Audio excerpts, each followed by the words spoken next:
போட்டு கொண்டிருக்கின்றவர்கள் எல்லாம் கொஞ்சம் சீக்கிரமா வந்து சேருங்க. ஏன்னா இங்க உட்காரதுக்கு இடம் இல்ல, ஹவுஸ் ஃபுல்லா இடம் நிறைஞ்சு வழியுது. லேட்டா வந்தா இடம் கிடைக்காது. சரியா?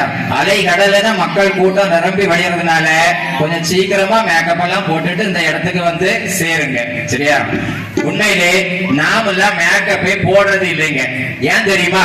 எங்க விஜயநகரி தேரி விலையில வந்து இந்த ஊர்ல ஒரு பேர் அழகன் உண்டாம அவங்க வீடு எங்க இருக்குன்னு கேளுங்க, எல்லோருமே எங்க வீட்டை தான் காட்டுவாங்க. அந்த அளவுக்கு எங்க ஊரிலேயே பேர் அழகன் நான் தான். அதனால தான் ஒரு அழகுக்கு இன்னும் ஏன் அழகு சேர்க்க வேண்டும் அப்படின்னு நான் மேக்கப்பே போடுறது இல்லைங்க. ஆனா மனுஷனா பிறந்தா உண்மையிலே மேக்கப் எல்லாம் போடணுங்க. ஏன் தெரியுமா? யார் அழகாக மேக்கப் போட்டு தன்னுடைய உடலை அழகுபடுத்திக் கொள்கின்றார்களோ அவர்களுடைய உள்ளம்தான் அழகாக இருக்கும் என்பது சைக்காலஜிக்கலா உண்மைங்க. அதனால எல்லாரும் நல்லா மேக்கப் போடுங்க, சுத்தமா இருங்க, தூய்மையா இருங்க, சுகாதாரமா இருங்க. சரியா?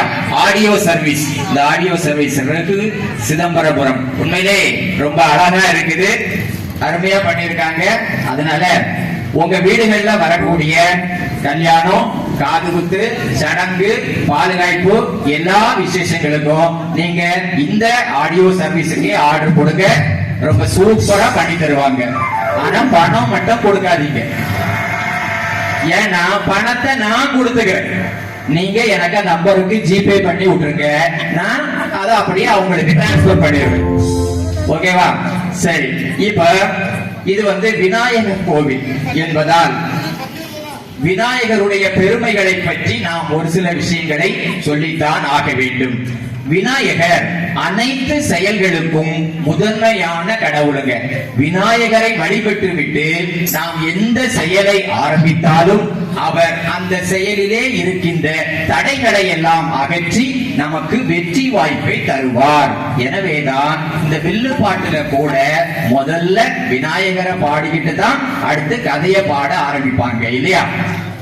அனைமா முகத்தோனே அரணாருட புத்தீரனே, அரணாருட புத்தீரனே, ஆனைமா வைத்தோனே விநாயகா, அன்னை பார்வதியாள் இந்த பாலகா, சொலை மாமையில் முருகா, செந்தூர் மடி வேல் முருகா, செந்தூர் மடி வேல் முருகா, வானவர்க்கு உபகாரியானவா, நீ ஆடும் மயில் மீதில் ஏறி போலிவா,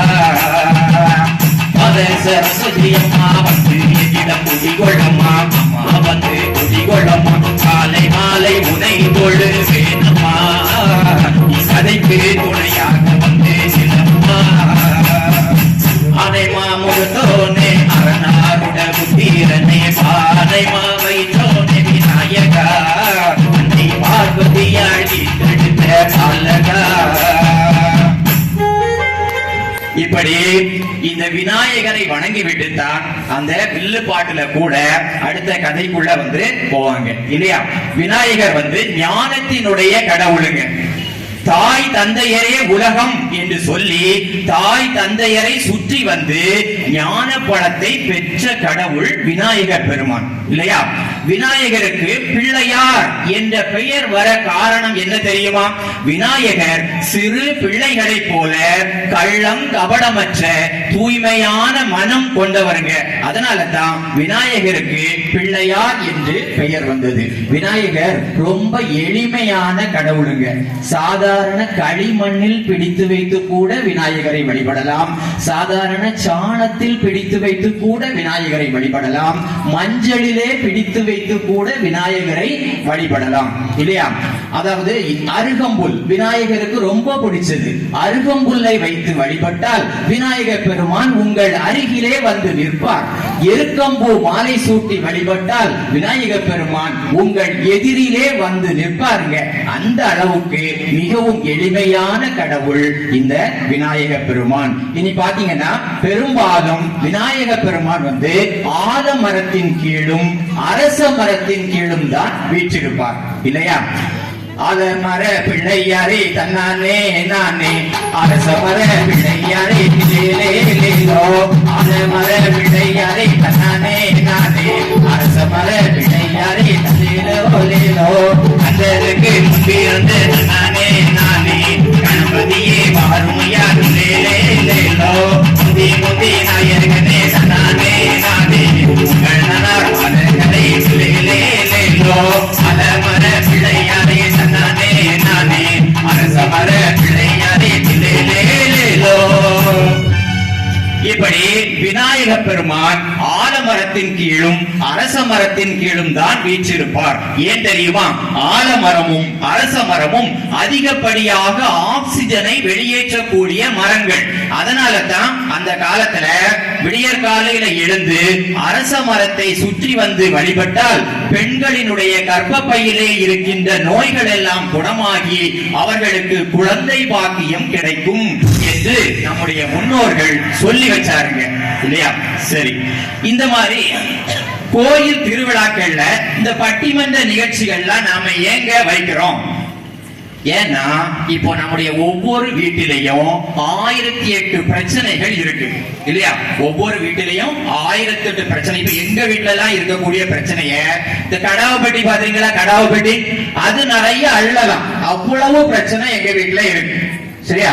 அனிதா வீட்டுல எல்லாம் இருக்கக்கூடிய பிரச்சனைய சாக்குல மூட்டை மூட்டையா கட்டி அப்படியே நம்ம அப்படி சீர்தூக்கி பார்க்கலாம். அந்த அளவுக்கு அவ்வளவு பிரச்சனை வந்து இருக்கு. நம்ம அசோகண்ண வீட்டுல இருக்கக்கூடிய பிரச்சனைகள் எல்லாம் பாத்தீங்கன்னா லாரியில லோடு ஏற்றி ஆஸ்திரேலியாவுக்கே ஏற்றுமதி பண்ணலாம், அவ்வளவு பிரச்சனை இருக்கு. இப்படி நம்ம ஒவ்வொரு வீட்டிலையும் 1008 பிரச்சனைகள் இருக்கு. அந்த பிரச்சனைகளை எல்லாம் மறந்துகிட்டு இங்க வந்து கொஞ்ச நேரம் ஜாலியா உட்கார்ந்து ப்ரோகிராம் பார்த்துட்டு போகலாம் அப்படின்னு தான் நீங்க எல்லாம் வந்திருக்கீங்க இல்லையா? அதனால இங்க நிறைய நகைச்சுவை எல்லாம் சொல்லுவாங்க. அப்போ நல்லா சிரிங்க. சிரிக்கலன்னா உங்களுக்கு ஏதோ நோய் இருக்குதுன்னு அர்த்தம். அதுலயும் சிரிக்கிறவங்கள பக்கத்துல இருந்து சிலவங்க முறைச்சு பார்ப்பாங்க, அவங்களுக்கு நோய் முத்தி போச்சுன்னு அர்த்தம். அதனால நல்லா வாய் விட்டு சிரிங்க, சந்தோஷமா இருங்க. இன்னைக்கு தலைப்பு என்னன்னா குடும்ப முன்னேற்றத்திற்கு பெரிதும் துணை நிற்பவர்கள் ஆண்களா பெண்களா அப்படிங்கிற தலைப்புங்க. குடும்ப முன்னேற்றத்திற்கு ஆண்களா பெண்களா? ஆனா இன்னைக்கு எல்லாம் பாத்தீங்கன்னா எனக்கு தெரிஞ்சு ஆண்கள்லாம் ஆண்களா இல்ல, பெண்கள்லாம் பெண்களா இல்ல. இதான் உண்மை, அப்படித்தானே? இதுக்கு என்ன காரணம்னா இன்னைக்கு ரெண்டு காரணம் தான். ஒண்ணு இந்த செல்போன், இன்னொன்னு சினிமா. இந்த ரெண்டும் தான் இன்னைக்கு உள்ள மனிதர்களை முற்றிலுமா கெடுத்து வச்சிருக்கு. செல்போன் எப்படிலாம் கெடுத்து வச்சிருக்கு அப்படின்னு பாத்தீங்கன்னா, ஒரு நாள் காலையில 6 மணிக்கு எனக்கு வாட்ஸ்அப்ல ஒரு மெசேஜ் வருது. என்ன தெரியுமா? கிரைண்டர்ல அரிசிய போட்டா மாவு, உனக்கு எப்ப வரும் சாவு? விடியகாலம் 6 மணிக்கு எனக்கு வந்த மெசேஜ். இதாவது பரவாயில்ல. அடுத்தால ஒரு மெசேஜ், ஆட்டுக்கால்ல சூப் வைக்கலாம், கோழி கால்ல சூப் வைக்கலாம், மிஸ்டு கால்ல சூப் வைக்க முடியுமா? இதாவது பரவாயில்ல. அடுத்தால ஒருத்தர் அனுப்பி இருக்கான், சார் நீங்க போட்டோவுக்கு போஸ் கொடுங்க, பொண்ணுங்களுக்கு ரோஸ் கொடுங்க. நான் பொண்ணுங்களுக்கு ரோஸ் கொடுத்தா என் வீட்டுக்காரி என்ன சும்மா விடுவாளா? இப்படி செல்போன் இன்னைக்கு மனுஷனை கெடுத்து வச்சிருக்கு. சினிமா எப்படி? ஒரு காலத்துல வந்த சினிமா பாடல்கள் எல்லாமே மக்களுக்கு நல்ல கருத்துக்களை, அறிவுரைகளை சொல்லுற மாதிரி இருந்துங்க, அப்படிதானே?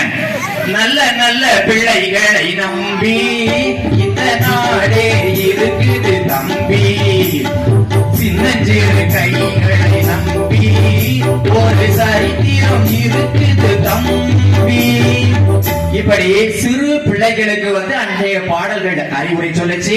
அது மட்டுமல்ல, பெரியவர்களுக்கு அதாவது இளைஞர்களுக்கு கூட அன்னைக்கு வந்து அறிவுரை சொன்னாங்க. எப்படின்னா, போகாத பாதையிலே போக கூடாது, சும்மா புத்தி கட்டு அங்கும் இங்கும் அலைய கூடாது. போகாத பாதையிலே போக கூடாது, சும்மா புத்தி கட்டு அங்கும் இங்கும் அலைய கூடாது. மாடாகவே மனுஷன் மாறக்கூடாது, மத்தவங்க பொருள் மேல ஆசைப்படக்கூடாது. மாட்டுக்கார மேல மாட்ட கொஞ்சம் பாத்துக்கடா, மாட்டுக்கார மேல மாட்ட கொஞ்சம் பாத்துக்கடா. காட்டு மல்லி பூத்தி இருக்க காவல் காரை பாத்திருக்க, காட்டு மல்லி பூத்தி இருக்க காவல் காரை பாத்திருக்க. ஆட்டம் போட்டு மயில கால தோட்டமேய பாக்குதடா, மாட்டுக்கார வேல மாட்ட கொஞ்சம் பாத்துக்கடா. மாட்டுக்கார வேலை மாட்ட கொஞ்சம் பார்த்துக்கடா அப்படின்னு நல்ல அறிவுரைகளை எல்லாம் அன்னைக்கு வந்த பாடல்கள் வந்து அழகா சொல்லி கொடுத்துச்சு இல்லையா. ஆனா அன்னைக்கு வந்திருக்க பாட்டெல்லாம் பாருங்க, இப்ப புதுசா ஒரு பாட்டு வந்திருக்கு, நம்ம சின்ன பிள்ளைகளுக்கு எல்லாம் ரொம்ப பிடிச்ச பாட்டு. ஏ அச்சோ அச்சோ அச்சோ அச்சோ மச்சம் அச்சோ உச்சம் உள்ள மச்சம் எல்லாம் பத்திக்கிச்சோ, இப்படி ஒரு பாட்டு. உச்சம் உள்ள மச்சம் எல்லாம் பத்திக்கிச்சோ, இதுக்கு என்ன அர்த்தம்? உச்சம்னா என்னங்க? உச்சம்னா தலை. உச்சம் உள்ள மச்சம் எல்லாம் பத்திக்கிச்சோ, உன் தலையில தீய வச்சு கொளுத்து அப்படின்னுதான் அந்த பாடலோட பொருள். அதுக்கு இன்னைக்கு நம்ம வீட்டு பிள்ளைங்க அழகா டான்ஸ் ஆடி ரசிச்சுக்கிட்டு இருக்காங்க. சரி, இதாவது விடுங்க. அடுத்து இன்னொரு பாட்டு. ஏ அரைச்ச மாவ அரைப்போமா, துவச்ச துணிய துவப்போமா, எம்மா எம்மா எம்மா எம்மா எம்மா. அரைச்ச மாவ அரைப்போமா, துவைச்ச துணிய துவைப்போமா. அரைச்ச மாவ மறுபடியும் அரைக்கிறதுக்கு நமக்கு என்ன கிறுக்கா பிடிச்சிருக்கு? துவைச்ச துணிய மறுபடியும் துவைச்சா எப்படிங்க இருக்கும்? இந்த இறைச்சி கடையில கோழிய வெட்டி தொங்க விட்டுப்பான் பாத்தீங்களா, அந்த குடலு நாளா தொங்கும், அது மாதிரி தொங்கும் இல்லையா. இப்படிதான். இப்படி இதுக்கெல்லாம் ஒரு பாட்டு எழுதி வச்சிருக்காங்க. இப்படிப்பட்ட சூழ்நிலையில இன்னைக்கு குடும்பத்தை முன்னேற்றுவது ஆண்களா பெண்களா அப்படின்னு ஒரு அருமையான தலைப்பு வந்து கொடுத்திருக்காங்க. இங்க 4 பேச்சாளர்கள் வந்து பேச வந்திருக்காங்க. ஃபர்ஸ்ட் அவர்களை உங்களுக்கு நான் அறிமுகம் செய்து வைக்கின்றேன். முதலாவதாக திரு அசோக் குமார் அவர்கள், மிகச்சிறந்த பாடகர், பேச்சாளர். நீங்க வந்து பழைய படங்கள்ல சந்திரபாபு அப்படின்னு ஒருத்தரை பார்த்திருப்பீங்க சரியா. அவர் வந்து நல்லா குதிச்சு குதிச்சு டான்ஸ் ஆடுவார். அதே போல இவரு நல்லா குதிச்சு குதிச்சு பேசுவாரு, ஆடுவாரு, பாடுவாரு, திடீர்னு மேடை விட்டு இறங்கி ஓடுவாரு. ஆனா எங்க ஓடினாலும் திரும்பி வந்துருவார். ஏன்னா அவருக்கு என்ன, நான் சம்பளம் கொடுக்கல, அதனால திரும்பி. அப்படி மிகவும் சிறப்பாக நகைச்சுவையாக பேசக்கூடிய தமிழகம் அறிந்த பேச்சாளர் திரு அசோக் குமார் அவர்களை உங்களுக்கு அறிமுகம் செய்வதில் நான் மகிழ்ச்சி அடைகிறேன்.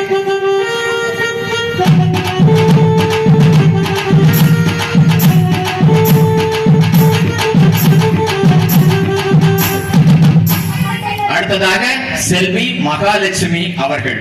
பொதுவா எல்லாரும் என்ன நினைப்போம்னா, நம்ம வீட்டுக்கு மகாலட்சுமி வரமாட்டாளா, நம்ம வீட்டுக்கு மகாலட்சுமி வரமாட்டாளா அப்படின்னு நினைப்போம். அது வேற மகாலட்சுமி, இது வேற மகாலட்சுமி. இந்த மகாலட்சுமியால அப்படி ஒவ்வொரு வீட்டுக்காக வந்துட்டு இருக்க முடியாது சரியா. இவ கொஞ்ச நாள் கழிச்சு கல்யாணம் ஆகி ஏதோ ஒரு வீட்டுக்கு மருமகளா போவான், அதுதான் அவளால முடிஞ்சது. அப்படிப்பட்ட இந்த மகாலட்சுமி சிறப்பான பாடகர், பேச்சாளர் அவர்களை உங்களது அனைவரது சார்பாகவும் வருக வருக என வரவேற்றுக் கொள்கின்றேன்.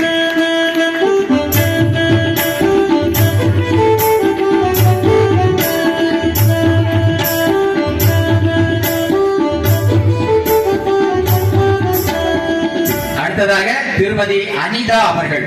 பேசிக்கா இவங்க வந்து ஒரு இன்ஜினியரிங் படிச்சு முடிச்ச உடனே கன்னியாகுமரியில கவர்மெண்ட்டுக்காக 4 பில்டிங் கட்டினாங்க. அந்த 4 பில்டிங்குமே 4 நாளையில பொத்தினி இடிஞ்சு விழுந்துச்சு. அதனால இந்த டிபார்ட்மெண்ட் நமக்கு சரிப்பட்டு வராது அப்படின்னு பேச்சு துறைக்கு வந்தாங்க. இங்க இப்போ கொடி கட்டி பறக்குறாங்க சரியா. விஜய் டிவி, சன் டிவி இதெல்லாம் வந்து பேசியிருக்காங்க, யூடியூப்ல இருக்கிறாங்க. தமிழகம் அறிந்த பேச்சாளர், பாடகர் திருமதி அனிதா அவர்களை உங்களுக்கு அறிமுகப்படுத்துவதில் மகிழ்ச்சி அடைகிறேன்.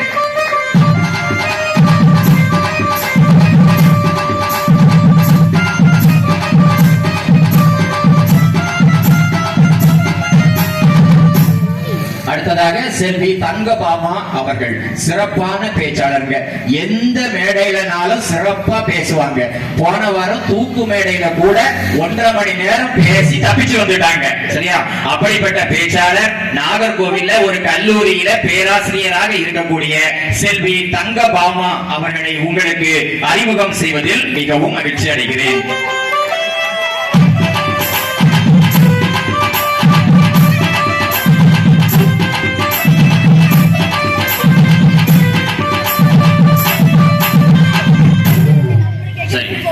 பொதுவா என்னுடைய பட்டிமன்ற நிகழ்ச்சிகள்ல நான் வந்து தமிழ் சம்பந்தமான ஒரு சில கேள்விகளை கேட்டு